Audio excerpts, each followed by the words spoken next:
Imagine you are sitting in your car after a long day. The engine is off, the lights are dim, and for the first time in 14 hours, nobody is asking you for anything. There is no ringing phone, no urgent email, and no mounting pile of laundry in your immediate line of sight. This is the moment you have been claiming to want all day.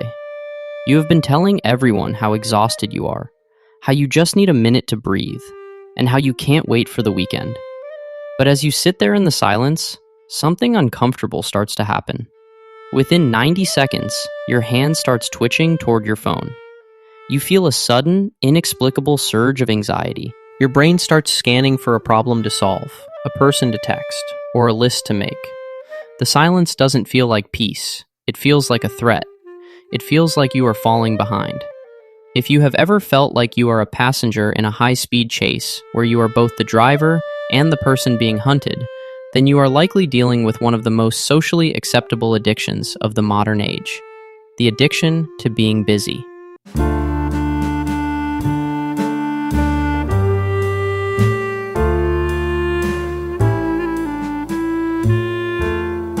Most people see your crowded calendar and your frantic pace as a sign of success or a strong work ethic. But today, on The Inverse Mind, we are going to look beneath the surface of the hustle. We are going to explore why we have turned a packed schedule into a bulletproof vest, what we are actually running from when we refuse to sit still, and the high price your soul pays for a life lived at 100 miles per hour.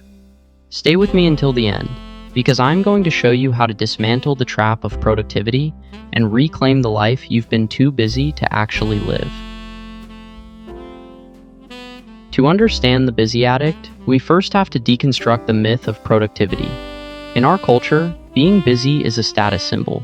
It is a way of signaling to the world that we are important, that we are needed, and that our time is valuable. We wear our burnout like a badge of honor. When someone asks how we are, we rarely say we are peaceful or content. We say we are slammed or buried or just keeping our heads above water. But there is a profound difference between being productive and being busy. Productivity is about output. Busyness is about a state of being.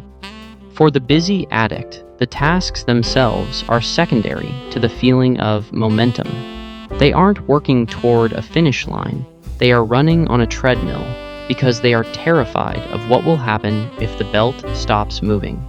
They have equated their doing with their being. In their mind, if they aren't achieving, they aren't existing. The core of this addiction is often a deep-seated fear of the internal void.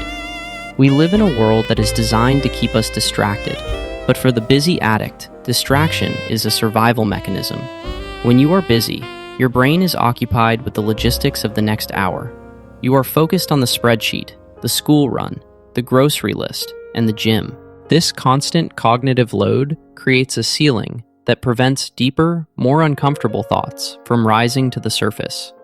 It is very hard to feel your grief, your loneliness, or your lack of purpose when you are trying to navigate a three-way call while making dinner. Busyness is the most effective anesthetic we have. It numbs the existential ache of being human by providing a constant stream of small, manageable problems to solve. You aren't avoiding your work. You are using your work to avoid yourself. This behavior is almost always a learned response from a childhood where love was conditional. Many people who are addicted to busyness grew up in homes where they were praised for their grades, their trophies, or their helpfulness, but rarely for just being who they were. They learned early on that to be loved is to be useful. This creates what psychologists call the performative self. As an adult, this translates into a constant need to prove your worth through your calendar. You feel that if you stop working, you are losing your value in the eyes of others. You are still that child trying to bring home the straight-A report card to a parent who only looked up when you were achieving. The tragedy is that no matter how many tasks you complete, that internal hunger for unconditional acceptance is never satisfied because you are trying to fill an emotional hole with a logistical tool. If you're finding any value in this deep dive so far, or if you just want to put a smile on my face, please hit the like button and subscribe to the channel. It honestly makes my day, and it helps ensure that this message reaches the people who need to hear it most. Now, we have to look at the neurobiology of the rush. When you are operating at a high level of stress and busyness, your body is constantly pumping out cortisol and adrenaline. These are the chemicals of the fight or flight response. For the busy addict, this state of high alert becomes their baseline.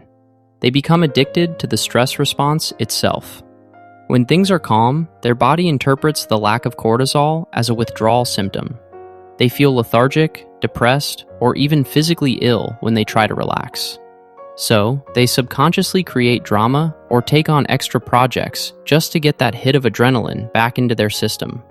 They aren't just busy because they have a lot to do.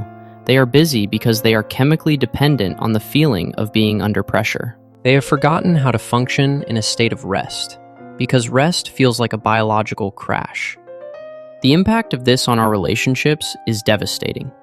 You can be physically present at the dinner table while being miles away in your mind, calculating the emails you still need to send.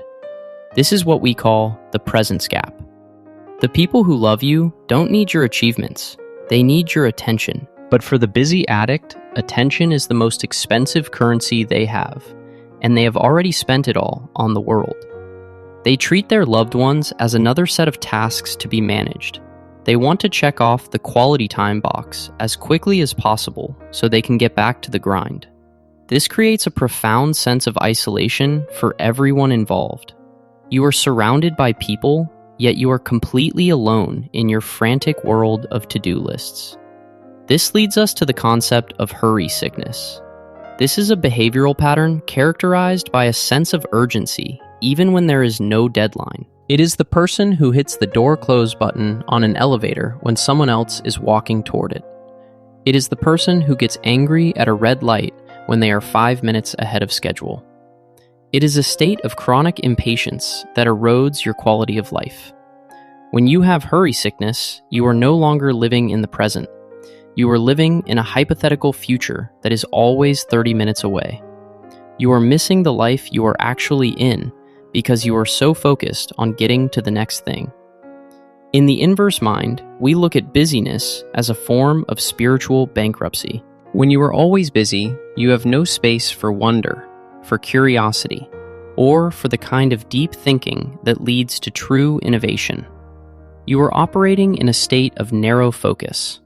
You have become a very efficient machine, but you have stopped being a creative human. Great ideas and profound realizations require the fertile void, the space where nothing is happening. By filling every second with a podcast, a scroll, or a task, you are suffocating your own inner voice. You are living a life that is wide but incredibly shallow. You have a lot of experiences, but you have very little meaning. There is also a societal element to this addiction. We are living in what some call the attention economy, where every app and every platform is designed to keep us engaged. We are told that if we aren't constantly optimizing our lives, our health, our sleep, our finances, our hobbies, we are failing. This has turned leisure itself into a form of work. We don't go for a walk to enjoy the air. We go for a walk to get our 10,000 steps. We don't read a book for pleasure. We read a book to gain an edge. Even our rest has become a task to be optimized. This is the ultimate trap of the busy addict. They have turned the very things that are supposed to heal them into another source of stress. They are trying to win at relaxation, which is a contradiction that leads to total exhaustion. So, how do we break this cycle? How do we stop being busy and start being sovereign? The first practical step is what I call the inventory of the avoided. You have to ask yourself a very difficult question. If I stopped being busy tomorrow, what is the first feeling that would hit me? Would it be the realization that your marriage is struggling? Would it be the fear that you don't actually like your career? Would it be the grief of a loss you never fully processed? Once you identify the ghost you are running from, the busyness loses its power. You realize that the work isn't about clearing your calendar, it's about facing the silence. You have to be willing to sit in that car for 10 minutes with the engine off, even if it feels like your skin is crawling. The second step is the practice of intentional friction. The modern world is designed to be frictionless. One-click buying, infinite scrolling, instant messaging. To break an addiction to busyness, you have to reintroduce friction into your life. This means choosing the slower path on purpose. It means leaving your phone in another room when you eat. It means committing to a hobby that has absolutely no productive value, something you are allowed to be bad at. When you do something for the sake of the doing, rather than the result, you are retraining your brain to value the present moment. You are proving to your nervous system that you don't have to earn your right to exist. Another powerful tool is the sovereignty audit. Look at your calendar for the last week and ask yourself, how many of these tasks were essential for my goals, and how many were noise I took on to avoid being still? You will find that at least 30% of your busyness is self-imposed. It is the extra committee you joined, the email you didn't need to send until Monday, the social obligation you said yes to because you were afraid of the empty Saturday. Sovereignty means having the courage to have an empty calendar. It means being okay with being unproductive in the eyes of the world so you can be intentional in your own life. You have to learn the power of the word no. Not because you are lazy, but because your attention is a sacred resource. We also have to address the fear of falling behind. In a hyper-connected world, we are constantly comparing our behind the scenes with everyone else's highlight reel. We feel that if we slow down, we will be replaced, forgotten, or eclipsed. But the truth is that the most influential and effective people are often the ones who move the slowest. They are the ones who take time to think, to reflect, and to say no to the noise. True power is found in the ability to focus on one thing deeply, rather than 100 things shallowly. By slowing down, you aren't falling behind. You are moving onto a different track entirely. A track where quality, depth, and peace are the metrics of success. Finally, we have to learn the art of radical rest. Rest is not what you do after you have finished everything. Rest is a prerequisite for a meaningful life. Radical rest means doing nothing without feeling guilty about it. It means staring out a window, taking a nap, or just sitting with your thoughts. At first, this will feel like a waste of time. Your brain will scream at you to get up and be useful. But if you can stay in that discomfort, something beautiful happens. The static of the busyness begins to clear. You start to hear your own intuition again. You remember what you actually like, what you actually value, and who you actually are outside of your job title or your to-do list. The addiction to being busy is a flight from the self, but the self is the only place where true satisfaction can be found. You can travel the world, build $1 billion company, and have 1 million followers. But if you cannot sit quietly in a room alone, you are not free. You are just a high-functioning refugee from your own life. The inverse mind perspective is that the most productive thing you can do for your soul is to stop trying to be productive for a moment. The courtroom is closed for today. The files are stacked, the lists are put away, and the phone is face down. You don't have to prove anything to anyone in this moment. You don't have to be useful to be worthy. You just have to be. Take a breath, slow your pace, and for once, just let the world wait.